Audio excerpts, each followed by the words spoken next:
Mr. and Mrs. Dursley of number 4 Privet Drive were proud to say that they were perfectly normal. Thank you very much. They were the last people you'd expect to be involved in anything strange or mysterious, because they just didn't hold with such nonsense. You can tell from the beginning that this is British as hell. I love it. The thank you very much and such nonsense really do add that good Britishness in there. Regarding the normality of the Dursleys, it's safe to say that this was as normal as the series got for them. Part 1. Things I missed.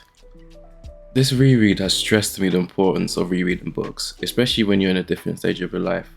For this Harry Potter series I'm doing, the things I've missed will be plentiful. At the beginning of the book, literally the first 3 to 5 pages or so, we follow Mr. Dursley as he goes to work. However, as we know, there are a bunch of wizarding activities going on around him. Owls flying everywhere, people in cloaks, etc. And there was a small wizard who bumped into Mr. Dursley. The wizard hugs him and says that you know who is gone, which made me realise that a celebration was taking place. For some reason I never made this connection. When I was reading this, I found myself asking if that all these wizards that Mr. Dursley was seeing were out for a celebration, and if it was the day after the first Wizard War ended, and it seems like it was. I can't believe I went through the whole series, which is basically my whole life, not piecing this together. So from the first few pages, my jaw was already on the floor as my adult brain is actually putting together the puzzle and really sort of solving the answers to the nuances of what's going on. Obviously these pieces are there because I've read the series and I've watched the films, but it's nice to notice the little things. Like, for example, Dumbledore using the Deluminator to turn off the lights at Privet Drive, the same Deluminator he gives Ron in the last book. Also, that night at Privet Drive is full of gems. Like Hagrid showing up in a motorbike that young Sirius Black had lent him. J.K. Rowling does a great job with the characters that are present for the scene also. Quote, "For a full minute, the three of them stood and looked at the little bundle. Hagrid's shoulder shook. Professor McGonagall blinked furiously, and the twinkling light that usually shone from Dumbledore's eyes seemed to have gone out." It's interesting that these three play such a vital role in Harry's life in the years to come. What's also crazy about this meetup at Privet Drive was that they were all grieving. James and Lily Potter had just been murdered by Voldemort the night before, which is crazy. I think because this is the first book that this scene and the ones before it aren't really remembered by myself, and by a lot of people also. I did like the fact that throughout the book we kind of got references to how Lily and James were students and the life that they had before they were murdered. That great scene where Harry challenged Malfoy whilst riding a broom comes to mind. After Professor McGonagall catches him and introduces him to Oliver Wood, she says, quote, "Your father would have been proud," she said. "He was an excellent Quidditch player himself." Damn. In my opinion, no other magic system comes close to Harry Potter. Besides the range of spells and what they do, the colours of the said spells, I also love the subtlety in this magic system. It's hilarious that Harry only officially got a proper bedroom after his Hogwarts letter came. What's also hilarious that the next day when Harry's second Hogwarts letter came, it stated that Harry was now situated in a small room as opposed to being under the stairs. Magic. The whirlwind of emotions Harry goes through is quite something in this book. Everything is new to him, and we are perfectly placed as the reader to see the wizarding world through him. I also miss how the ghosts introduced themselves to the first years. Before the Sorting Hat ceremony, they popped up and caused quite a reaction from Harry, and it was just funny to read. J.K. Rowling does a great job of walking us through this magical world, while still getting Harry's views and thoughts across perfectly. Quote, "Mainly to avoid all the staring eyes, Harry looked upwards and saw a velvety black ceiling dotted with stars. He heard Hermione whisper, 'It's bewitched to look like the sky outside.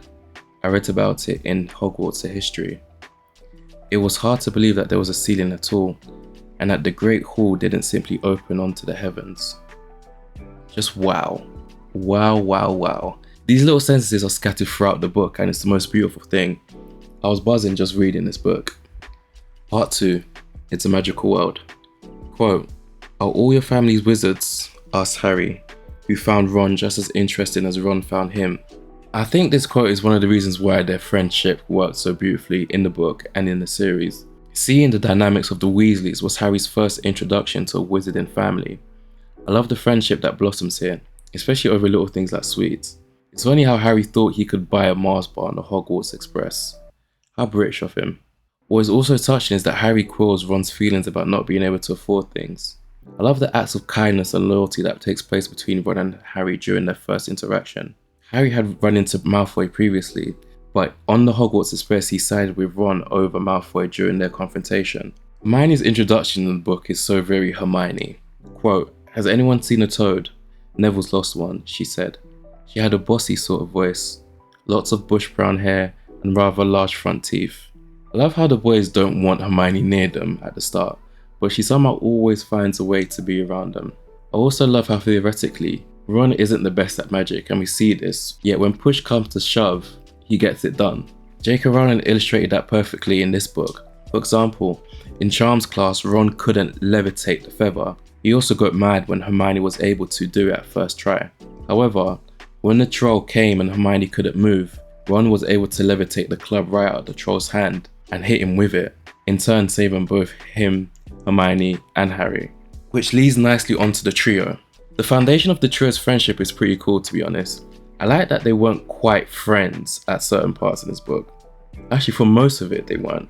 However, they stuck together in the face of danger from both the troll and the teachers.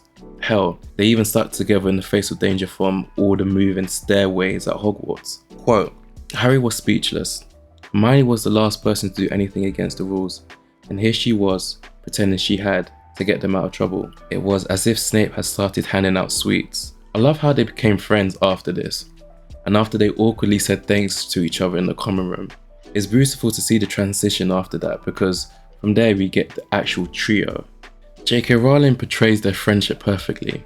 Quote, "Chess was the only thing Hermione ever lost at. Something Harry and Ron thought was very good for her." I actually find this hilarious, and this took me out when I was reading it. I just couldn't stop laughing. But these are the joys of just being young, dumb, and carefree, I guess.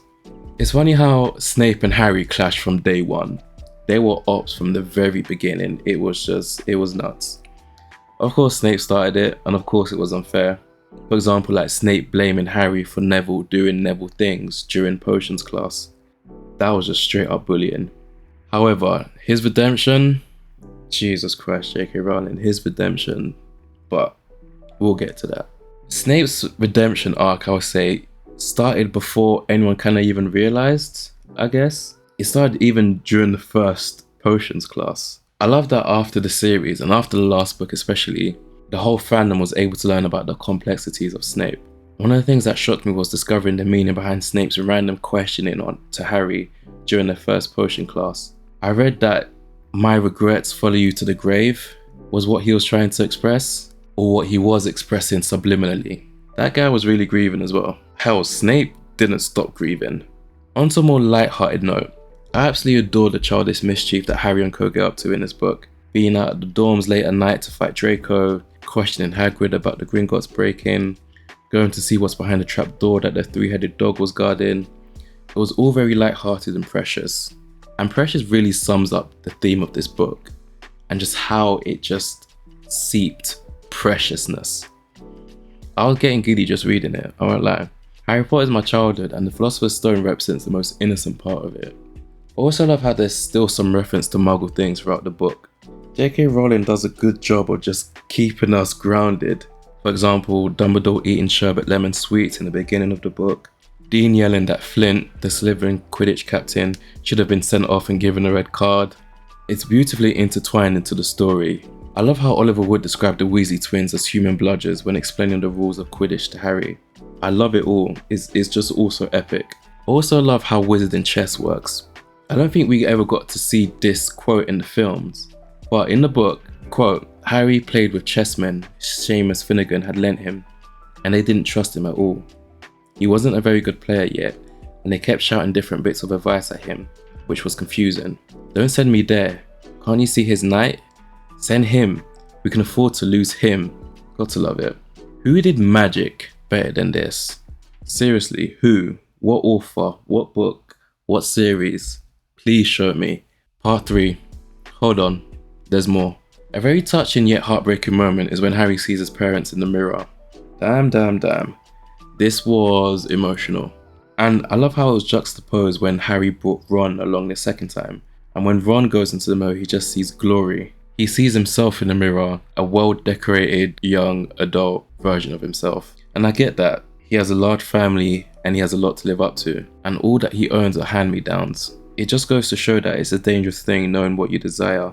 It must be paralyzing to see it, especially if the thing you desire is dead, in Harry's case. I kind of appreciate that Dumbledore kind of dropped some wisdom on him and told him to drop it. Even though Dumbledore kind of really was moving chess pieces around himself for this whole series. And I totally forgot about Firenze. He's the centaur that saved Harry from Krill after he killed the unicorn and drank its blood. I love how he spent a lot of time in this book not thinking about Voldemort. This usually happens during the times when we're at Hogwarts and we're learning about the magical world through Harry's eyes. What's also crazy is what Harry tells Ron and Hermione when he lets it known that he's going after the Philosopher's Stone. He said that if Voldemort comes back, then he'll flatten everything and turn Hogwarts into a school for the dark arts. And it's crazy how that actually ended up happening. Dumbledore died, Voldemort was in charge, the Reign of Terror resumed upon his return, and Hogwarts became a school for the dark arts. Denouement. For the scores, Harry Potter and the Philosopher's Stone gets the following. Plot 85, characters 88, emotional impact 100, of course, pacing 85, writing style 90, themes 90, uniqueness 95, book cover 100, overall score 90.85. This is a brilliant children's book. It's so precious, like the Roald Dahl books we used to read back in the day. It's a magnificent introduction to the wizarding world, and J.K. Rowling does superbly laying down the foundation for the series. Additionally, the little seeds she plants here and there are crazy. For example, in Harry's Hogwarts letter, it states that he needs to purchase several books, one of them being Fantastic Beasts and Where to Find Them. I also love this Ron quote, after learning from Hagrid that he was hatching a dragon. Quote, "Wonder what it's like to have a peaceful life," Ron sighed. Boy oh boy, that peaceful life never arrives. Ever. Like I said, it goes downhill. Finally, I've got to give a shout out to Thomas Taylor, who did the book cover illustration. Elite, timeless, classic. I actually get quite annoyed when I see the new and updated covers for Harry Potter, because I actually do love the retro colours of the book so much. And the illustrations were pretty awesome. Some better than others, but all around pretty awesome. Anyway, where are my fellow Harry Potter fans? Please like, comment and subscribe. Tell me what Harry Potter did for you in your life, because it did very big things for me. And also, let me know how you found the Philosopher's Stone. Thank you all for watching. I'll see you again soon.